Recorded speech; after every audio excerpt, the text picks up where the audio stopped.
High everyone. आज चाहिँ म चाहिँ क्रिसमस पार्टीको लागि चाहिँ रेडी हुँदैछु अनि क्रिसमस पार्टीको इन्भिटेसन चाहिँ मलाई मेरो साथीबाट आएको छ। She is one of the fellow एडियोएन अनि हामी चाहिँ उसको घरमा गइरहेछौँ आज क्रिसमस इभ नाइटको लागि पार्टीको लागि म चाहिँ रेडी हुँदैछु। अनि मैले मेरो कपालको लागि चाहिँ कर्ली गर्ने भनेर सोचेँ। मेरो प्रायः जसो कपाल चाहिँ स्ट्रेट नै हुन्छ, तर मलाई चाहिँ कहिलेकाहीँ स्पेसल ओकेजनहरूमा चाहिँ कपाल कर्ली गर्न चाहिँ एकदम मन लाग्छ।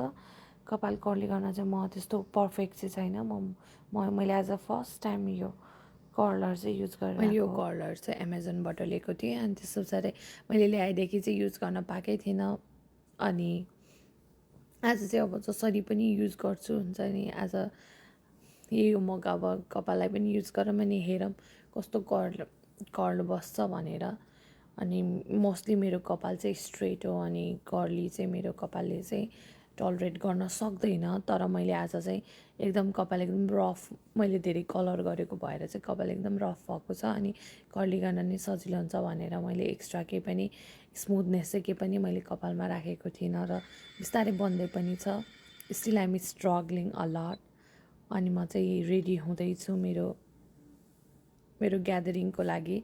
आज चाहिँ हामी चाहिँ मेरो फ्रेन्ड्स अनि मेरो फ्रेन्ड्सको फ्यामिलीहरूसँग फर्स्ट टाइम नै भेट्न गइरहेछु। साथीसँग चाहिँ म भेटि नै रहेको थिएँ तर उसको फ्रेन्ड्सहरूसँग चाहिँ भेट्ने मौका पाएको थिइनँ। Okay, let's be ready.